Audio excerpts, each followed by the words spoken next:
अस्सलाम वालेकुम and good evening. मैं हूं आपकी मेज़बान सना हारून। नाज़रीन, आज पाकिस्तान की सियासत एक बार फिर एक अहम मोड़ पर खड़ी नज़र आती है। एक तरफ नेशनल डायलॉग कमेटी के प्लेटफॉर्म से हुकूमत और अपोजिशन के दरमियान मुज़ाकरात की बात हो रही है। मुज़ाकराती कमेटी बनाने की तजवीज़ सामने आ रही है। सियासी कैदियों की रिहाई, मीडिया सेंसरशिप के खात्मे और पार्लियामान में अपोजिशन लीडर की तैनाती जैसे मुतालबात ज़ेर बहस हैं। दूसरी तरफ हम देखते हैं कि खैबर पख्तूनख्वा में दहशतगर्दी ऑपरेशंस और पॉलिसी साजी पर एक संजीदा अख्तलाफ खुलकर सामने आ चुका है। वज़ीर आला खैबर पख्तूनख्वा सोहेल आफरीदी का कहना है कि बंद कमरों के फैसलों ने सूबे को एक बार फिर अदम इस्तेहकाम की तरफ धकेल दिया है और बंद कमरों के फैसले को हम किसी सूरत नहीं मानेंगे और ना ही मिलिट्री ऑपरेशंस की इजाज़त देंगे। जबकि फ़ौज का मौक़िफ़ है कि दहशतगर्द के पीछे जो दहशतगर्दी हो रही है खैबर पख्तूनख्वा में, उसके पीछे सियासी माहौल भी एक बड़ी वजह है। इसी दौरान तहरीक इंसाफ के अंदर से भी सवाल उठ रहे हैं। शेर अफजल मरवत का ये कहना कि कोई एक भी फैसला दुरुस्त किया गया है, खुद अपोजिशन की सिमत और क़यादत पर एक बड़ा सवालिया निशान है। सवाल यह है कि क्या ये नेशनल डायलॉग वाकई कौमी मफाद में कोई रास्ता निकाल पाएगा? क्या सियासी इख्तलाफात, सिक्योरिटी खदशात और रियासती पॉलिसी एक मेज़ पर आ सकेंगे या फिर ये सब बयानात और इजलास सिर्फ वक्त गुजारी साबित होंगे? इन्हीं अहम सवालात पर बात करेंगे आज के प्रोग्राम में। और इस वक्त यहाँ लेंगे एक ब्रेक से वापस आएंगे तो अपने मेहमानों का भी आपसे इंट्रोडक्शन कराऊंगी। So let's take a short break. Welcome back नाज़रीन। अब मैं अपने मेहमानों का आपसे तारफ़ करा दूं। हमें ज्वाइन किया है PMLN से सीनियर रहनुमा है अरबाब ख़ज़रयात और इनके साथ ही हमें ज्वाइन किया है PTI से MNA हैं आप मोहम्मद बशीर खान। आप दोनों मेहमानों का बहुत शुक्रिया, आप दोनों को शो में वेलकम कहेंगे। आपसे शुरू कर लेते हैं बशीर साहब। सर, आप नेशनल डायलॉग की आप लोग बात कर रहे हैं, लेकिन बानी PTI की रिहाई को शर्त बनाकर क्या आप खुद इस डायलॉग को डेडलॉक की तरफ नहीं ले जा रहे? क्या ये सिर्फ सियासी शो के लिए हो रहा है? क्योंकि सर हर दफ़ा शराइत रख दी जाती हैं तो फिर वो उसमें जाहिर सी बात है जो डायलॉग है वो फिर डेडलॉक का शिकार हो जाते हैं। क्या कहेंगे आप? औज़ुबिल्लाहिमिनश्शैतानिर्रजीम, बिस्मिल्लाहिर्रहमानिर्रहीम, या मालिकु इय्याका नअबुदु व इय्याका नस्तईन। बहुत बहुत शुक्रिया आपका जी। जी, हमने ये शर्त तो इस तरह नहीं रखी है जी, मगर ये ज़रूरी है कि अगर खान साहब जेल में हो जी, नाहक जेल वो काट रहे हैं जी, तकरीबन 2.5 साल हो गए जी, तो ये उसका हक भी बनता है कि आप इस तरह करें कि अदालतों को आप इजाज़त दें। अदालतें आज़ाद नहीं है, वो आपके बिल्कुल ताबे हो चुके हैं। 26वीं तरमीम 27वीं तरमीम इसलिए पास किया गया है कि अदालतों को बिल्कुल आपने इस तरह अपने जेब में रख दी कि आप जो भी कहें उसको तो अदालतों के तो फैसले आए हैं, उसमें तो जाहिर सी बात है खान साहब को जो है वो मुझे करार दिया गया है। तो कहता हूँ जी, एक साल से ज्यादा जी, तकरीबन वो जब ये अलकादर का जो केस है जी, अलकादर ट्रस्ट का, उसका कितना वक्त हो गया है जी। उसके 3 या 4 दफा वो वहां पे हियरिंग हुई है इस्लामाबाद हाई कोर्ट में, मगर वो हियरिंग इस तरह हुई है कि आज ये नेब वाले हाजिर नहीं है, उसका वकील ये वकील गैरहाज़िर है, वो तो वक्त चाहता है। ये सारे बहाने उसने बना के तकरीबन इतना वक्त गुजार दिया है जी। हम ये कहते हैं कि अदालतों को आप आज़ाद करें और उसको कहे कि खान साहब की ये जो जितनी भी केसेस हैं वो सुने जी। सर लेकिन अभी तो बात ये हो रही है बशीर साहब के साथ तो डायलॉग की बात हो रही है, नेशनल डायलॉग कमेटी भी बनी, ठीक है, लेकिन अगर आप लोग शराइत पे बात करेंगे तो फिर जाहिर सी बात है थोड़ी सी लचक तो आप लोगों को भी दिखानी पड़ेगी ना। ये जो हम कह रहे हैं जी, आज पंजाब में क्या हुआ जी, पंजाब में हम महमूद खान चकजे वहां पे चले गए थे, एक और शहीद हो गया वहां पे। तो डायलॉग हमारे तरफ से तो हम एक बिल्कुल खुले दिल से ये बात करते हैं, क्या ये डायलॉग करे। इस मुल्क का 78 साल हो गया है जी, इस मुल्क में क्या हो रहा है। हमारे हमसाया मुल्क चाइना आप देखें कि वो कहां से कहां तक पहुंच गया जी। वो तो 1948 में आजाद हुआ था, 1948 से लेकर अब तक वो 77 साल में उसने कितनी तरक्की की।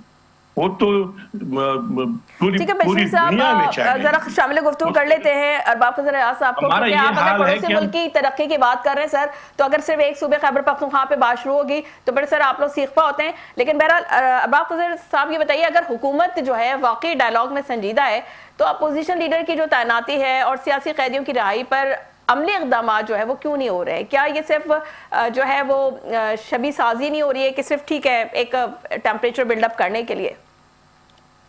देखिए सना, मेरे भाई साहब अभी बहुत अच्छी बातें कर रहे थे, लेकिन ये बातें सिर्फ कहने में अच्छी लगती है, लेकिन रियलिटी इसके बिल्कुल बरक्स है। अब चूंकि अब वो अदालतें तो है नहीं जो कहते थे कि गुड टू सी यू। अब वो अदालतें खत्म हो चुकी है। ये 2026 से एक जमहूरी हुकूमत वजूद में आई है। ये तो देखिए ना, 2018 में जो इनको लाने वाले थे, जो इनके सहूलतकार थे, तो अब वो तमाम जेलों में के अंदर है, कुछ मुल्क छोड़कर भाग गए हैं।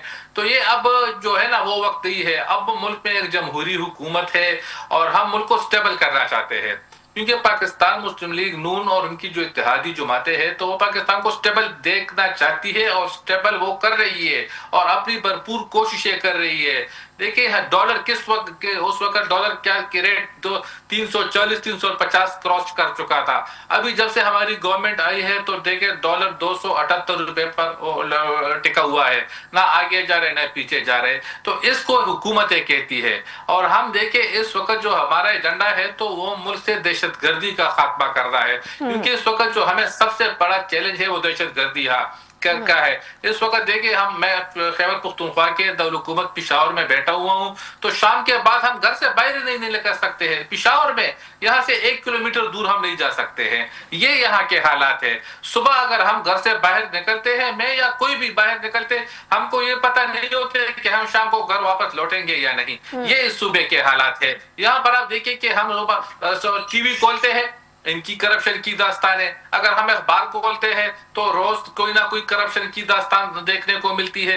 अगर आप सोशल मीडिया खोलें, इनकी करप्शन की दास्तानें देखने को मिलती है। तो देखिए हुकूमतें इस तरह नहीं होती है जिस तरह ये हुकूमत चला रहे हैं। यहाँ पर आप वज़ीर-ए-आला के बयानात देखे जो कि अपनी पाक फौज के खिलाफ बयानात देते हैं, तो क्या एक वज़ीर-ए-आला को ये ज़ेब देता है कि वो पाक फौज के खिलाफ बयान दे?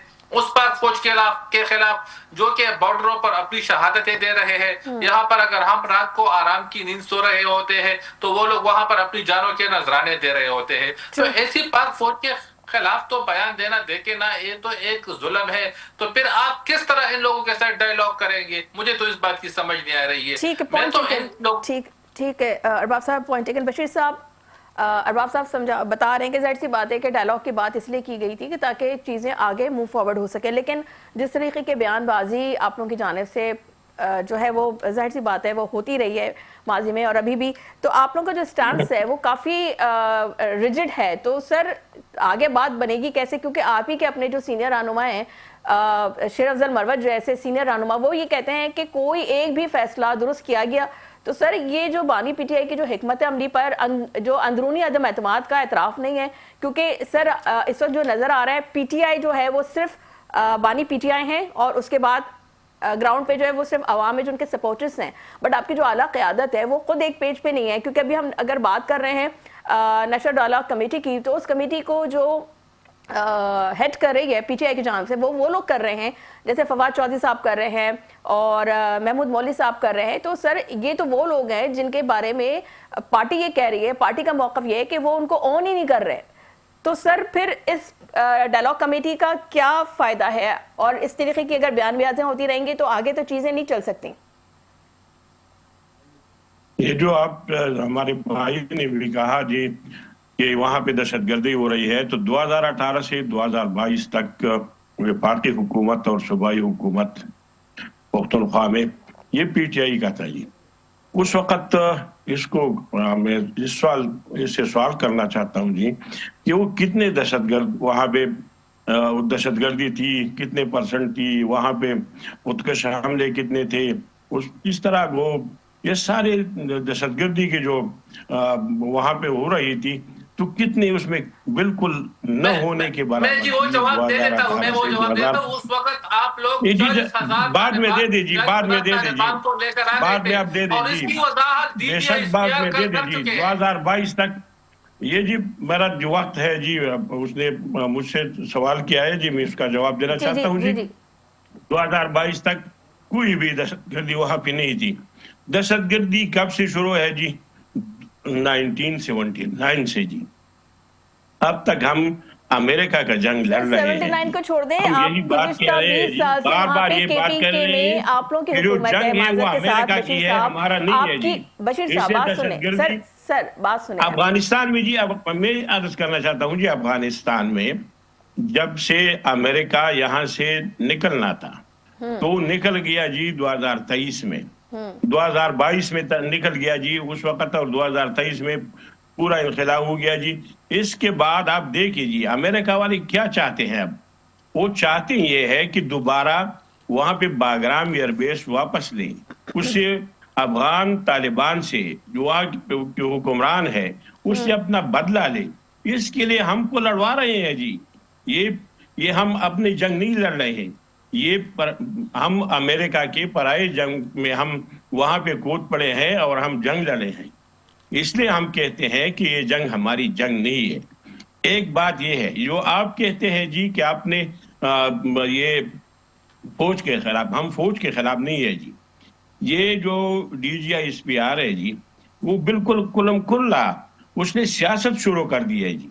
नहीं सर, उन्होंने तो पूरे नहीं सर, बशीर खान साहब DGI-SPR ने बहुत कैटेगोरिकली उन्होंने बताया। सर बात सुनने, नहीं सर इस तरह से फिर मजा नहीं आएगा गुफ्तगू करने में। बात सुन लीजिए, आप पहले सवाल सुन लीजिए। सर आप ये कह रहे हैं DGI-SPR ने बहुत कैटेगोरिकली, बहुत क्लियर कट उन्होंने वाज़ेह तौर पे बताया है कि वहां पर खैबर पख्तूनख्वा में, क्योंकि जाहिर सी बात है दहशतगर्दी हो रही है जिससे वहां की अवाम, वहां की जो हमारे आर्म फोर्सेस है वो सब मुतासर हो रहे हैं, हमारे जवान शहीद हो रहे हैं, वहां पे लोग मर रहे हैं। सर गुज़िश्ता 20 साल से आप 79 पे जा रहे हैं, अभी सिर्फ 20 साल का अगर आप जो अपना मुहासबा करें तो सर 20 साल से आप लोग की हुकूमत है, वहां पे फौज, वहां पे जो पुलिस वो आपके मातहत, सब आपके मातहत है सर, उसके बावजूद वहां पे दहशतगर्दी हो रही है। और फिर इस पे सोने पे सुहागा सर ये कि आपके जो शफी जान साहब हैं जो सीनियर रहनुमा है और वज़ीर इत्तलात भी हैं, तो सर वो जो है हिचकिचाहट का शिकार है। इस बात में भी ये क्लियर कट हुए बोलने पे उनको बहुत मुश्किल हो रही है कि अपने मुंह से वो ये कहें कि तहरीक तालिबान पाकिस्तान एक दहशतगर्द तंजीम है। सर आप लोगों का मौकफ क्लियर नहीं है। आप लोग ये कहते हैं कि जी हम मिलिट्री ऑपरेशन के खिलाफ हैं, आप लोग ये कह रहे हैं कि कोई मिलिट्री ऑपरेशन जो है कामयाब नहीं होता। सर आप लोग कोई हल बता दें, अगर मिलिट्री ऑपरेशन नहीं है तो क्या हल है फिर? सर इतने ऑपरेशन हुए जो हमने जरगा किया था जी, जी पूरी KPK के, उसमें ANP वाले थे जी, जमीयतुल-उलमा वाले थे, उसमें नून वाले थे जी, जो हर पार्टी वाले जी, तकरीबन सिविल सोसाइटी वाले थे, सहाफी हजरात थे जी। एक बहुत बड़ा जरगा हुआ था जी। उस जरगे में हमने एक मुतफ़िक़ा तौर पर एक करारदाद की शक्ल में हमने लिख दिया है जी। हम बार बार उसको पढ़ते हैं। आज उस मरासले में कहीं ये मेंशन नहीं है, उस मरासले में कहीं ये मेंशन नहीं है बशीर साहब कि तमाम पार्टीज मिलिट्री ऑपरेशन के अगेंस्ट है। उस मरासले में कहीं वो मेंशन नहीं है। हम आज भी बिल्कुल जी, हम दहशतगर्दी के खिलाफ है, मगर उसके लिए नहीं तो सर तहरीक तालिबान पाकिस्तान को आप दहशतगर्द तंजीम समझते हैं? ये इस तरह है जी। नहीं sir, to the point sir, precisely सवाल किया है, प्रिसाइसली जवाब दे दें हाँ या ना। आप लोग PTI का समझती है बशीर साहब, PTI समझती है, क्या आप एक्सेप्ट करते हैं सर यहाँ पे लाइव शो में बैठ के तहरीक तालिबान पाकिस्तान एक दहशतगर्द तंजीम है? TTP के मुताबिक उसने क्या कहा था, इसको तो पहले मेरे सवाल का भी जवाब दे दीजिए। जब वो वजीर आला था शहबाज शरीफ साहब जी, उसने वजीर आला बतौर वजीर आला सर, अभी जो मैं आपसे बात कर रही हूँ आपसे इतना बता दीजिए, तहरीक तालिबान पाकिस्तान एक दहशतगर्द तंजीम है या नहीं है? सर हमें PTI वालों को और तालिबान को आमने सामने करना चाहते हैं जी ये लोग कहते हैं कि आप सर आप क्लियर कट बताएं सर, ये वही लोग हैं जो जवानों को मार रहे हैं, ये वही लोग हैं जो बच्चों को मार रहे हैं, मसाजिद में मार कर रहे हैं। आप अपने मुंह से एतराफ कर रहे हैं बशीर साहब, आप अपने मुंह से एतराफ कर रहे हैं कि PTI ये समझती है, आपकी पूरी क़यादत ये समझती है कि तहरीक तालिबान पाकिस्तान एक दहशतगर्द तंजीम है, हाँ के ना? मैं बिल्कुल कहता हूं जी, ये तंजीम है दहशतगर्द तंजीम होगा जी, नहीं होगा मगर मैं ये सर, नहीं कहता जी, होगा नहीं है। ये आप मैं ये बोल इसलिए मैं देते नहीं हैं। कहता जी, ये क्लियर मुझे जी आज तक मैंने एक किसी ने अरबाब साहब आप कमेंट कीजिएगा, एक- क्योंकि मैंने 12 उनसे पूछा, अभी आई गेस कुछ इंटरनेट इशू है, देखिए उनका बशीर कोशिश कर रहे हैं उनसे साहब, बहाल करें। देखिए अरबाब साहब ये देखिए बताइए कि पीटीआई का जो ये स्टांस है कि वो दहशतगर्द तंजीम उसको मानने के लिए तैयार नहीं है, फिर वो कहते हैं डायलॉग करें, और डीजीआईएसपीआर का बड़ा क्लियर मौकफ आया कि हमारा काम डायलॉग करना नहीं है, ये सियासी जमातों का काम है, हमारा काम है डिसीजंस लेना, और जो भी रियासत में अगर कोई बदअमनी हो रही है तो उसको कंट्रोल करने के लिए अगर ऑपरेशंस करने हैं तो उसकी जरूरत पड़ेगी तो वो करेंगे। लेकिन पीटीआई क्लियर कट कह रही है कि जी वही, क्योंकि सोहेल आफरीदी ने भी कहा और शफी जान साहब ने भी कहा कि जी बंद कमरों के फैसले हम नहीं मानेंगे। तो सर इनको अगर साथ बिठा भी लिया जाए तो आपको क्या लग रहा है कि इनका क्या मौकफ होगा, क्योंकि ये कहते हैं जी ऑपरेशंस जो हैं उससे कोई फायदा हासिल वसूल नहीं हुआ है, इतने सालों से ऑपरेशंस हो रहे हैं, जबकि हमें पता है कि ऑपरेशन ज़द्दुल फसाद और दीगर और ऑपरेशंस हैं जो कि बड़े कामयाब हुए। तो सर इनके पास क्या दूसरा हल है कि इस दहशतगर्दी को रोकने के लिए आखिर पर रियासत क्या करे? देखिए सना, पीटीआई हमारे जो दोस्त है, मेरे ख्याल में अभी तो वो ऑफलाइन हो गए हैं या होंगे, तो जितने भी हमारे पीटीआई के दोस्त अहबाब है, तो उनको जो है ना, उनको ना सूबे से कोई सरोकार है, ना वो मुल्क के साथ मुफलिस है, उनकी पूरी सियासत जो है ना वो सिर्फ अडयाला के गुर्द घूमती रहती है। ये देखे ना, आपने इनसे कई मरतबा सवाल किया कि तहरीक तालिबान दहशतगर्द जमात है या नहीं, हालांकि ये तो पूरी दुनिया को पता है कि तहरीक तालिबान ने हमारे कितनी सिक्योरिटी फोर्सेस को शहीद किया है, हमारे हजारों की तादाद में जो है हमारे आम शहरी शहीद हुए हैं, हमारे पुलिस एहलकार शहीद हुए हैं। लेकिन अफसोस की बात यह है कि ये उन्हें ये तक नहीं कह सकते हैं कि हाँ ये एक दहशतगर्द जमात है।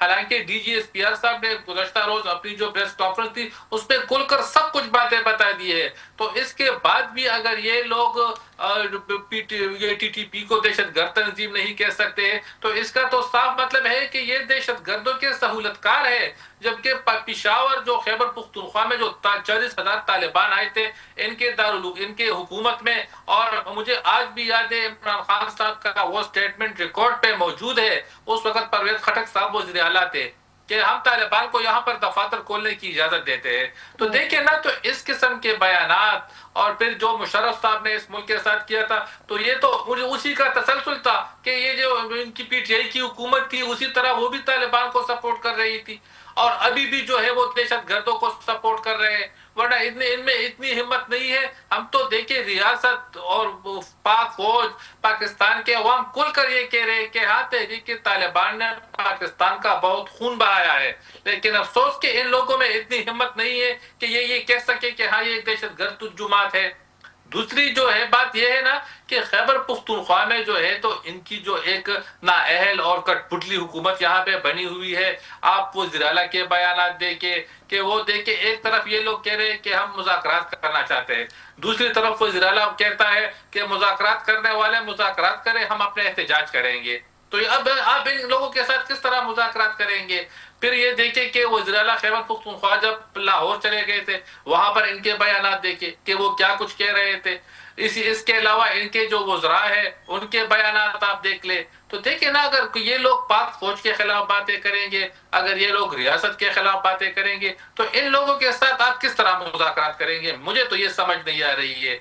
दूसरी बात ये कि दिलचस्प बात यह है कि इनकी जो पार्टी के अपने कायम मकाम चेयरमैन है बैरिस्टर गौहर साहब, उनका बयान भी रिकॉर्ड पे मौजूद है कि वो खुद कह रहे हैं कि मुझे तो पता ही नहीं है कि ये वज़ीर-ए-आला लाहौर क्यों गए थे।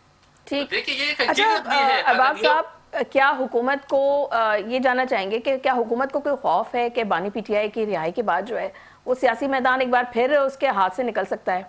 और क्या ये वही लोग नहीं है कि जिन्होंने इसी किस्म के बयानात पहले भी दिए हैं? देखिए, हुकूमत को किसी किस्म का खौफ नहीं है और ना हुकूमतों को खौफ होता है। और मैं बताता चलूं कि तहरीक इंसाफ, वो पहले जब हम छोटे थे तो हम एक कहानी पढ़ते थे कि एक दफा का जिक्र है, तो पीटीआई तो अब एक दफा का जिक्र बन चुकी है। अब वो किससे पारीना बन चुकी है। अभी आपने देखा कि हरिपुर तो इनका अपना जो इलेक्शन था, यहाँ खैबर पख्तूनख्वा में ज़मीनी इलेक्शन इनका आबाई हल्का था, उसमें इनको किस तरह इबरतनाक शिकस्त हुई। हालांकि यहाँ पर तो इनकी अपनी हुकूमत थी, डीसी इनका था, डीपीओ इनका था, तमाम एसी इनके थे, तमाम स्टाफ तो ठीक है। इनका था। तो वहां पर किस तरह धांधली हुई। इसी तरह पंजाब में भी ज़मीनी इलेक्शन हुए, वहां पर भी आपने इनके हालात देखे कि इनका क्या हाल हुआ। तो ये लोग जो है ना, ये अब इनकी किस्सा खत्म हो चुका है। अब पीटीआई जो है, जिसको वो जो इसको लाए थे, वो देखो आज वो भी जेल के अंदर बंद है। जो इनके सहूलतकार थे सब अब कुछ मुल्क छोड़कर भाग गए हैं, कुछ जेलों के अरबाज अंदर साहब, है। हमें ज्वाइन किया सीनियर तहसीलकार मुबश्शिर मीर साहब ने, उनको भी शामिल गुफ्तगू कर लेते हैं। मुबश्शिर मीर साहब, आपको वेलकम कहेंगे शो में, बहुत शुक्रिया आपके कीमती वक्त का। सर, आपसे ये जानना चाहेंगे कि क्या नेशनल डायलॉग जो है वाकई वो सियासी मुफाहमत है, या बढ़ते हुए दबाव को वक्ती तौर पर जो है थोड़ा सा कूल डाउन करने के लिए ये रास्ता अख्तियार किया गया है? जी मुबश्शिर मीर साहब।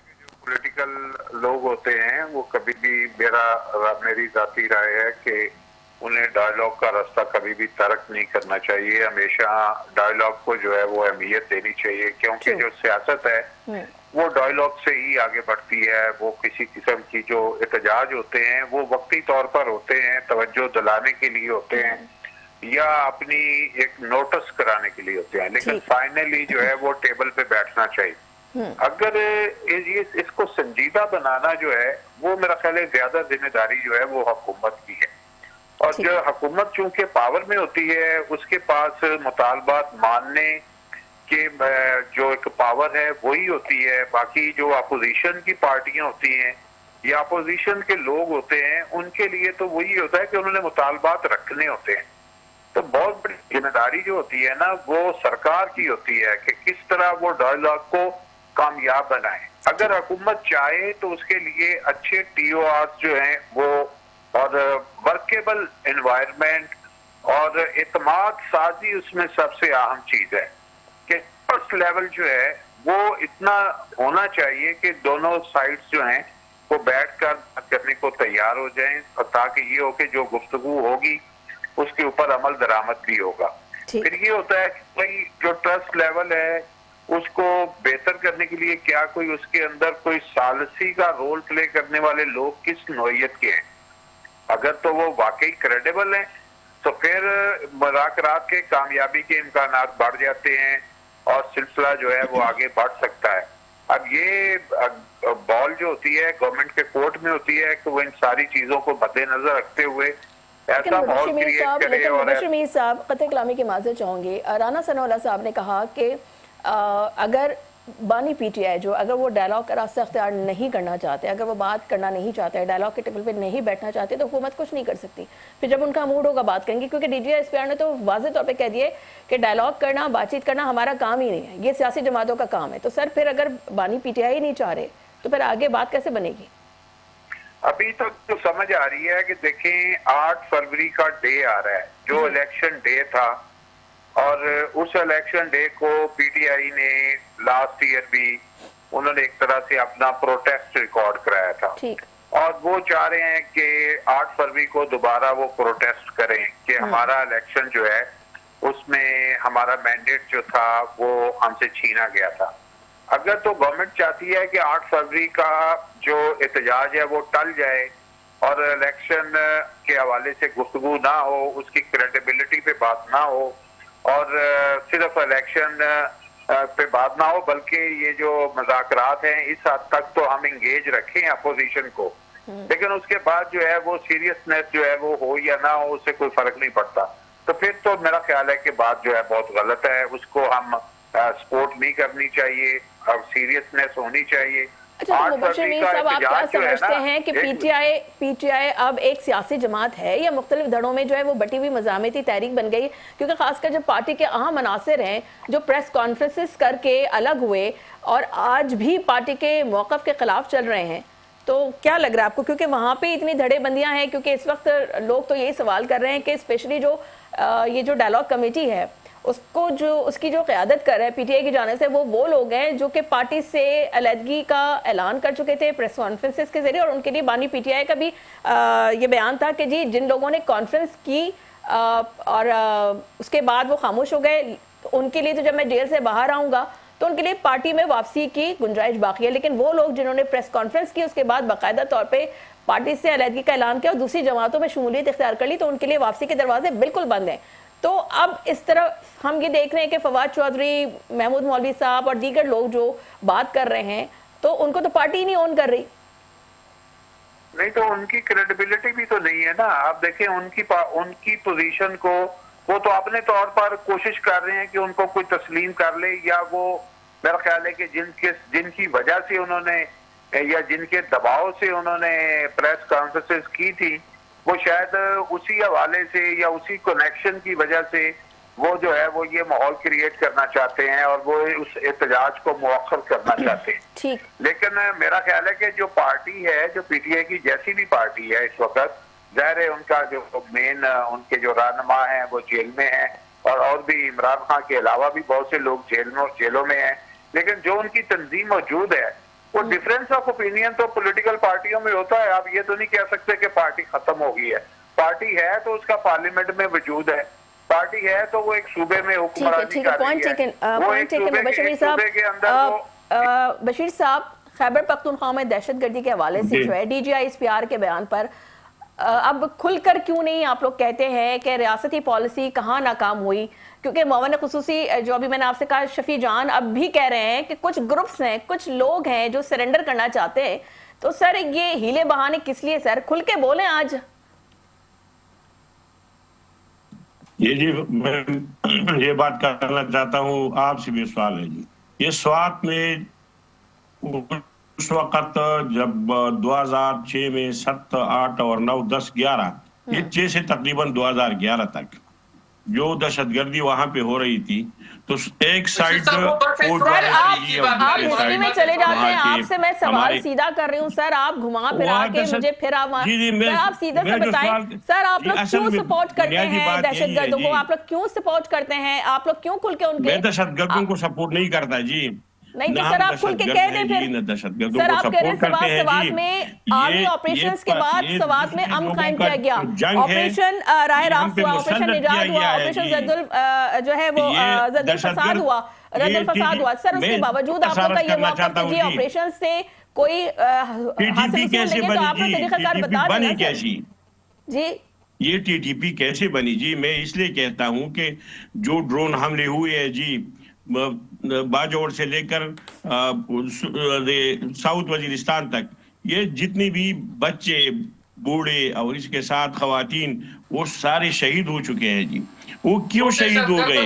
इसके बाद उसके बशीर साहब आपने बात कर ली, अब मैं आप ही की बात बता देती हूँ कि एस्टेब्लिशमेंट मुखालिफ बयानी पर जो वजीर आला सोहेल आफरीदी और PTI का जो इन्फॉर्मेशन विंग है वो खुद आमने सामने आ गए। क्योंकि सर बात सुन लें, नहीं बशीर साहब बात सुन लेंगे तो आपको जवाब देने में आसानी होगी। क्योंकि PTI की जो नई तश्कील दी गई सियासी कमेटी के इजलास में सोहेल आफरीदी ने खुद कहा है सर कि खैबर पख्तूनख्वा में ड्रोन हमलों की सख्त मजम्मत पर जोर दिया, जबकि जो शेख वकास अकरम है उनके समेत मरकजी इंफॉर्मेशन विंग के अरकान ने उसकी मुज़ाहमत की है और उन्होंने कहा कि मौक़िफ़ तर्क के वज़ीर आला इस मौक़िफ़ पर यकीन रखते हैं तो उन्हें खुद इस बात की बात करें, सूबाई हुकूमत के जरिए बयान देना चाहिए। तो सर जराए तो ये भी बता रहे हैं कि वज़ीर आला ने अवामी सतह पर अपना मौक़िफ़ नरम कर लिया, लेकिन वो चाहते हैं कि बंद कमरे में जाना उनकी दिल की बात की जाए। तो सर ये तो खुद आपकी पार्टी में ही आप लोग खुद एक पेज पर नहीं है ये जी। पार्टी में मैं ये कहना चाहता हूँ जी, ये दहशतगर्दी क्यों बनी जी? ये दहशतगर्द क्यों आए जी? ये TTP क्यों बनी? वो सर वो सबको पता है, वो सबको पता है किसकी पुश बनाई थी, किसकी सपोर्ट थी। सर उस बात को रहने दें। सर आप लोग जो है क्यों उनके खिलाफ एक्शन नहीं लेते, ये मुझे बता दें। तालिबान किसने बनाया जी? तालिबान नाम किसने दिया उसको?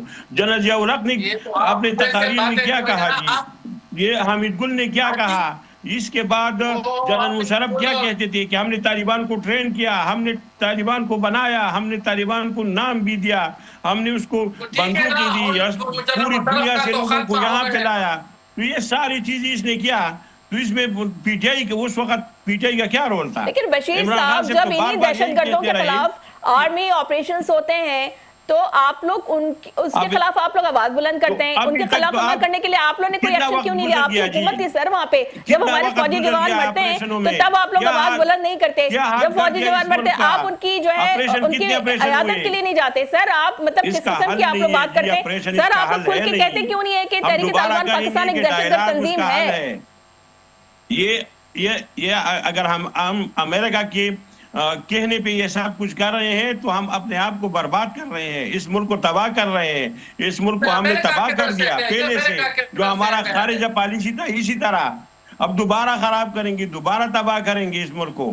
ये सारी चीजें जो है इस मुल्क में जो हो रहा है इसलिए तो हम कहते हैं जी अमेरिकन फौज तो शहीद नहीं हो रही है, हमारे फौज शहीद हो रहे हैं। इस मुल्क में खिलाफ आप बात करें, आवाज उठाए। अच्छा हम जी पॉइंट चेक आपका पॉइंट आ गया क्योंकि आप लोग मानने के लिए तैयार नहीं है। अरबाब साहब ये बताइए कि जो आपके सीनियर रहनुमा हैं वली खान साहब, उन्होंने ये कहा कि जी क्योंकि जो इनकी पीटीआई की सीनियर रहनुमा है मिसाल यूसुफजई, उन्होंने कहा कि जी 8 फरवरी को पहिया जाम होगा, मुल्क बंद होगा। लेकिन उनके जवाब में उनका जो स्टेटमेंट आया, उन्होंने कहा कि जी इख्तियार वली साहब ने कहा कि चिड़िया भी पर नहीं मारेगी, कुछ भी नहीं होगा और ये सिर्फ गीदड़ बत्तियां हैं। और उन्होंने एक अल्फाज इस्तेमाल किया कि वो दौर गया जब जो है वो फाख्ता उड़ाया करते थे। तो सर क्या होने जा रहा है 8 फरवरी को?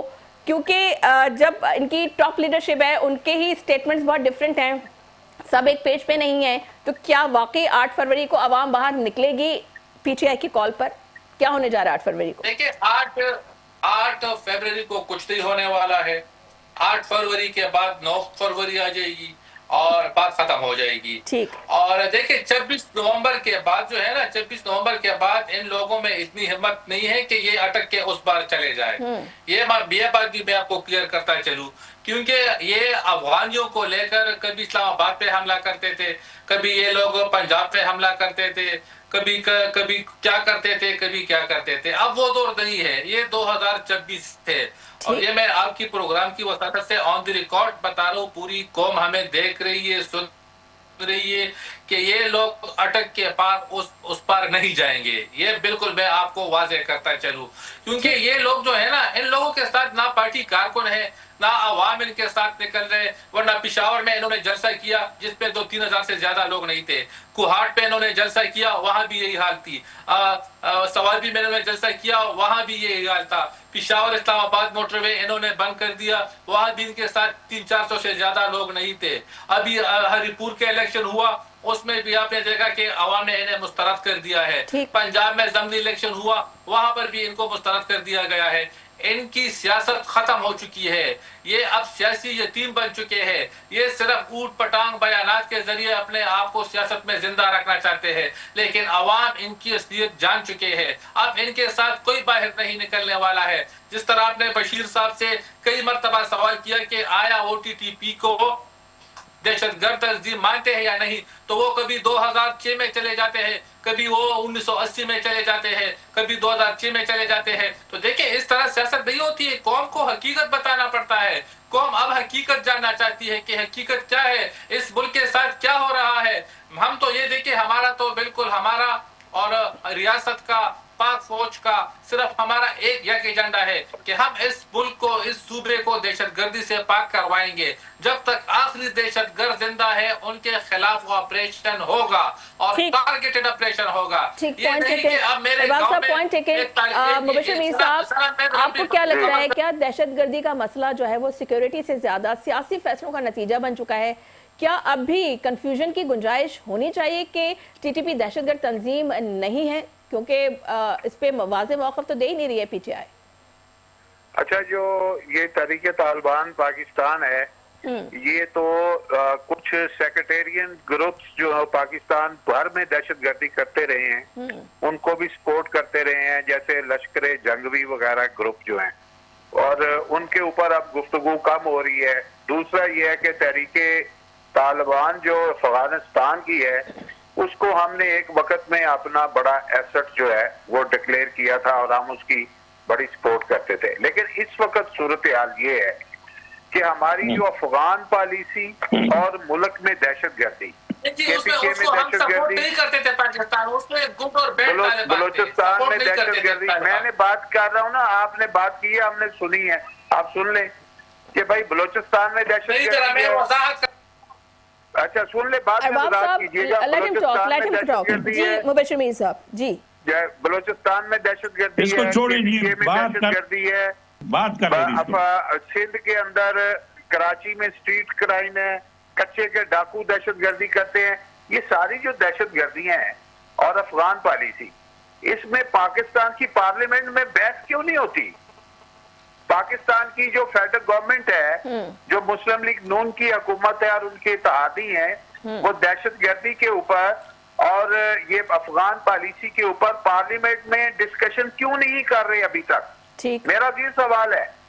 और क्यों नहीं उस पे एक मुकम्मल पार्लियामेंट से अप्रूव्ड पॉलिसी क्यों नहीं लाई जा रही, जिसके पाबंद सूबाई हुकूमतें भी हों, जिसकी पाबंद अफवाज पाकिस्तान भी हो? अगर पार्लियामेंट से ये बात आएगी तो मेरा ख्याल है ज्यादा बेहतर है, बजाय इसके कि प्रेस कॉन्फ्रेंस करके बयानियां बनाने की कोशिश की जाए। पार्लियामेंट हमारा सुप्रीम अदारा है, पाकिस्तान का सेनेट हो या कौमी असम्बली हो, दोनों में इस पे बहस होनी चाहिए, मुश्तरका इजलास में होनी चाहिए। ये पूरे मुल्क की सलामती का मसला है। और उसके बाद जो पॉलिसी अप्रूव होती है उसको मेरा ख्याल है हर सूबा उसका पाबंद होगा, उसमें सिक्योरिटी फोर्सेस भी पाबंद होंगी, पाकिस्तान की अवाम की भी तायद होगी, फिर उसके ऊपर अमल करें। जो ना माने फिर वो पूरे अवाम का मुजरम होगा।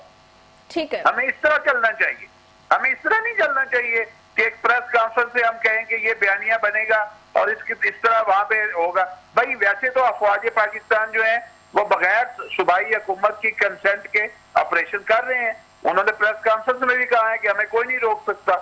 लेकिन क्या अच्छा नहीं है कि ये जो इज्तिमाई दानिश का इदारा पार्लियामेंट है उसके अंदर इसके ऊपर पॉलिसी अप्रूव हो और उसके बाद सारी कौम उसको तस्लीम करे, और जो दहशतगर्द पार्लियामेंट करार दे उसको सारी कौम दहशतगर्द कहे। कोई उसके ऊपर राय नहीं होनी चाहिए कि वो दहशतगर्द नहीं है, वो है। कोई तफरीक नहीं होनी, जिस जो पाकिस्तान की अफवाज को मारे, जो पाकिस्तान की अवाम को मारे, वो दहशतगर्द है। बस सिंपल। ठीक है, पॉइंट टेकन। अच्छा बशीर साहब, वज़ीर आला खैबर पख्तूनख्वा कह रहे हैं, सुहेल आफरीदी कह रहे हैं कि बंद कमरों के फैसलों ने जो है अमन को सबूताज किया है। तो सर ये फैसले किसके थे और किसके मफाद में किए गए, और आप लोग क्या समझते हैं? आप लोग के पास अगर कोई इसका सब्स्टिट्यूट है, मैंने आपसे पहले भी सवाल किया लेकिन आप उसका जवाब देने से गुरेजा हैं कि सर अगर मिलिट्री ऑपरेशंस नहीं इसका हल है तो आप लोग हल बता दें कोई, क्योंकि सर इन्हीं मिलिट्री ऑपरेशंस के बाद जो है, जैसा अभी मैंने पहले भी कहा कि वहाँ पे अमन कायम हुआ, सवात में अमन कायम हुआ और दीगर ऑपरेशंस हुए, ऑपरेशन राह रास्त हुआ, ऑपरेशन निजात हुआ, ऑपरेशन रद्दुल फसाद हुआ। तो उसके बाद तो सर कायम हुआ ना वहाँ पे, मतलब लोगों के खिलाफ, यानी वो जो ख्वारिज थे जो फितना फसाद फैला रहे थे, तो उनके खिलाफ ऑपरेशन हो रहे। तो आप लोगों को क्या मसला है उनके खिलाफ ऑपरेशन करने में, क्योंकि वो तो लोगों को भी मार रहे हैं, हमारे जवानों को भी मार रहे हैं, तो फिर मसला क्या है? या आप लोग के पास कोई हल है तो आप बता दें। नहीं जी, हम इसका हल यही है जी। हम एक वहां से तकरीबन तमाम जितनी भी स्टेक होल्डर्स है, हमारी सियासी पार्टी है जी, सिविल सोसाइटी के लोग हैं जी, सहाबी हज़रात है, सारे हमने जमा कर दिए हैं। दोबारा इसको जमा करना ये, और इसके साथ हमारे विपाकी जो जितनी भी हुकूमत के अधिकार है, ये सारे बैठ कर एक और हमारे फौज के जो फील्ड मार्शल हो या DGI-SPR हो या DGI-SI हो या जो भी इसमें बैठना चाहते हैं, ये सारे इकट्ठे होकर वहां पे बैठे जी, इसका हल निकल सकता है। तो सर वही मैं आपसे जानना चाह रही हूँ, लेट सपोज सब बैठ गए, ठीक है, लेट सपोज सब बैठ गए, आपकी ख्वाहिश के मुताबिक सब बैठ गए, आप लोगों के पास हल के मिलिट्री ऑपरेशंस के अगर ना किया जाए तो दूसरा कौन सा रास्ता है? आप लोग के पास क्या रास्ता है जो आप देना चाहेंगे? उस आप लोग कह रहे हैं ना बंद कमरों के फैसले नहीं मानेंगे, आप लोग टेबल पे लिया है, आप लोग को शामिल कर लिया, आप लोग एतमाद में ले लिया, तो आपके पास ऑप्शन क्या है सर, वो बता दें। ऑप्शन यही है जी, जहां पे भी दहशतगर्दी हो रही है जी, उन लोगों को भी एतमाद में लेंगे कि यहाँ पे दहशतगर्दी हो रही है। ये किन लोगों को एतमाद में लेंगे? किन को एतमाद में? तालिबान को, तहरीक तालिबान पाकिस्तान के लोगों को? लोग जी, लोकल लोग वहां पे रहते हैं जी। ड्रोन हमला होता है तो लोकल लोग वहां पे सारे शहीद होते हैं जी, बच्चे शहीद हो गए, ये सारे दहशतगर्द थे जो अभी 13 में शहीद हो गए हैं, तकरीबन छोटे छोटे बच्चे।